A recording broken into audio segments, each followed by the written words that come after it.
Hey, what's up guys? Ryan Schultz here from E39 Source in San Diego, California. We've got a service and review on a beautiful 2013 E92 M3 competition package today. Like most of our restoration services, we started this project out with the multi-point inspection. It's 107 plus items that really forces us to go through the entire car, inside, underneath, brakes, tires, wheels, suspension, trims, steering wheel, headlights, taillights, stored fault codes, paint condition, interior, carpeting, you name it. We're going to inspect it and point out anything that isn't like it was when the vehicle left the factory. Based on these results, we worked with the customer to build a service plan that kind of fit his objectives and priorities with the car, in addition, of course, to timeline, budget, and parts availability. We'll take a few minutes now today to kind of go through the work that we performed on this car in no particular order, minus maybe the way that it's inspected. So we started off with refinishing these incredible Style 359 wheels. This is absolutely my favorite wheel for this car, and I think one of BMW's best designs. Original finish appeared to have been touched up, maybe even resprayed in some areas over top of the clear coat. We had a little bit of brake dust pitting and minor imperfections in all wheels. So refinishing a wheel like this really goes a long way just to set the car off and bring it right back up to factory condition. Well, we're down here near the wheel. You may notice these brand new rotors all the way around. We did full brake service on this car with rotors, pads, set screws, in addition to the pad wear sensors. This is a final model year E92 M3 with relatively low mileage, so we didn't see a lot of need for service in the suspension, but we did address a couple items that weren't quite up to spec anymore. Those include the front sway bar end links and the rear ball joints. It was surprising to need to replace rear ball joints on a car with just over 30,000 miles, but something had damaged one of the boots on the, I believe, left ball joint. We were starting to see some grease leak out of there. I always recommend replacing those items in pairs. So instead of waiting for failure, we went ahead and nipped that in the bud now and replaced both rear ball joints. Of course, after that rear end work, we went ahead and did an alignment. I think it had been a while since an alignment had been performed on this car. The steer ahead angle wasn't quite right, and the initial results of the alignment came back with everything pretty far out. This is a dual clutch or DCT E92 M3, and I'm sure it still had its original fluid in there. So 10 years after the fact here, we went ahead and changed the fluid, drain and fill plug, and filter. We noticed during the inspection that there were several missing or incorrect underbody fasteners between the engine belly pans, the fender liners, and just chassis covers under the car. So all of that has been sorted out and put back to exactly factory. Just like the E39 M5, the E92 M3 has rear chassis braces and kind of near the center exhaust mount and then back to the subframe.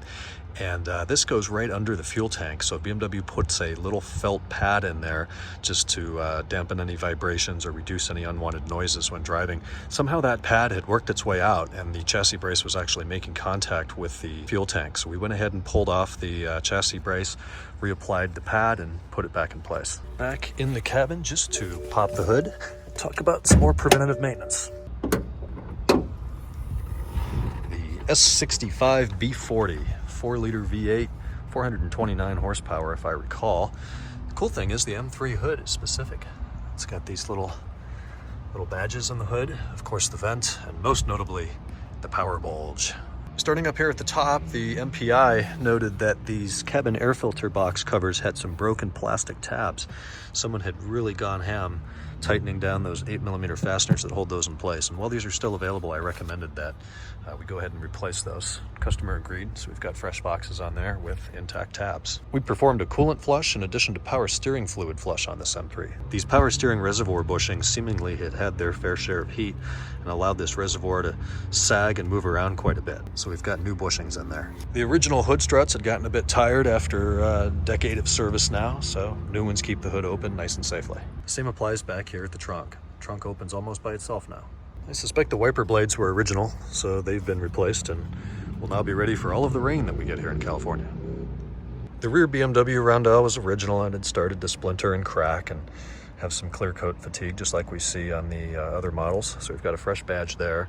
Then someone had actually replaced this original E90 M3 badge, which is relatively small, with a much larger badge, more so from the E60 M5, E39 M5, just something too big. But moreover, it appeared to be aftermarket, so something like an eBay badge with colors that were just completely wrong. So we removed that original badge and unfortunately found out why someone had put a large one on it. When they removed it, they really hacked up the paint underneath and put a larger badge on to hide that. We've made a few very, very minor adjustments to this badge placement to hide as much of that damage as possible. And we're really just seeing that one scratch on the right, which has now been ceramic coated over. I think this is a much better look and just looks right to be factory size again. The inspection uncovered some interesting wire repairs here at this right tail light.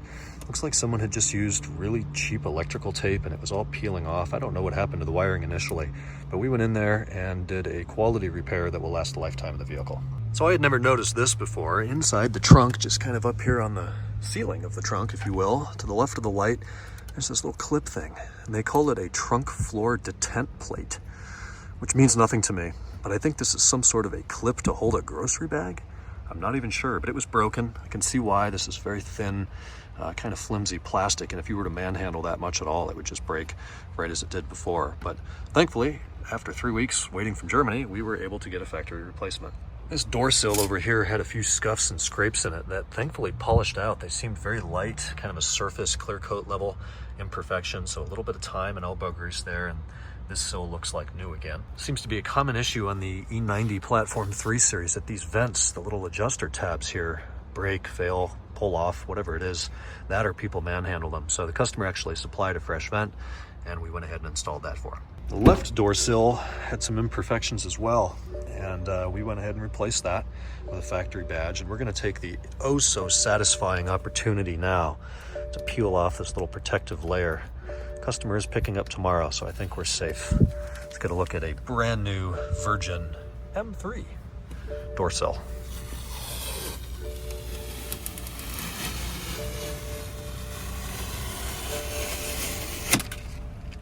The interior condition inspection revealed two minor imperfections with the interior of this M3. Over here in this full leather door panel, we had a bit of a scratch somewhere in this area, and I'm looking hard for it. I can't find it. These leather guys that we work with are absolute magicians. They can take scratched and damaged and faded leather, and in this case, make it look absolutely perfect again. Here in the rear compartment, we had two relatively minor issues. We can see that someone's used a child seat here and unfortunately not protected it very well with a towel or anything underneath. So it did gouge the leather. I had my leather specialist work on that for about a half a day, and they made significant improvements. It used to be a lot more noticeable and a lot deeper. This is as good as it'll get without replacing the leather panels in addition to the foam cushion underneath those. Then our child safety covers here. These doors were sticking open. The plastic was broken in there. It was just ugly. You could see all the way in there to the metallic hooks that are part of the chassis. So we've got new covers on there. We performed a parking brake adjustment as well as a tire balance, and then we move outside to get a look at this paint. You knew it was coming. This thing looks incredible out here in this lighting, and you may guess who did it. This is again thanks to our friends at Elite Finish here in San Diego, doing a miraculous job in paint restoration. They start with a clay bar, move on to paint correction, compounding, polishing, and finish up with ceramic coating, even up here on the carbon fiber roof this M3 competition has. We're just getting into golden hour now, out of the direct sun, but BMW's Space Gray is one of my all-time favorite gray or silver colors from BMW. I love this color. I love this car in this color. It has so much depth. Take a look at the body line going down the door. Get a beautiful gradient from a light to a dark gray underneath, and almost a completely different color on top. It just looks magnificent.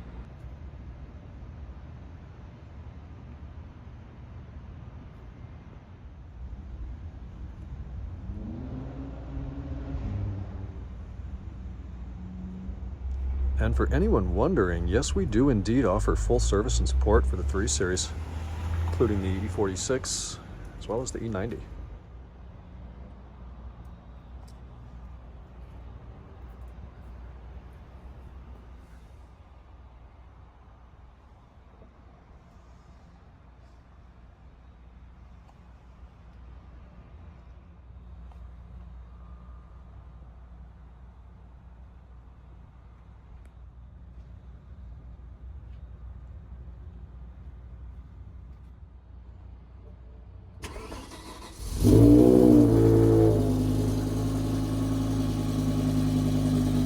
Yeah, we do the 6 Series too.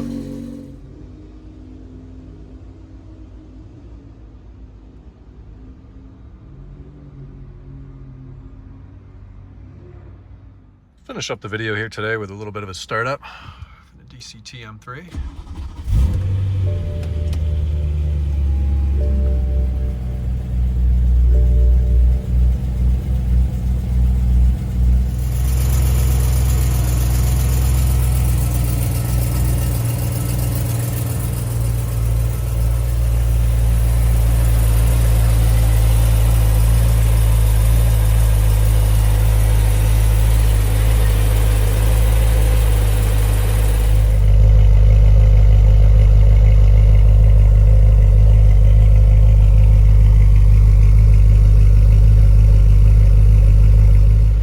right, guys, that's going to do it for this summary.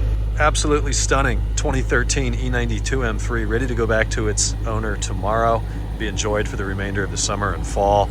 Just a beautiful, beautiful car, ready for many miles ahead.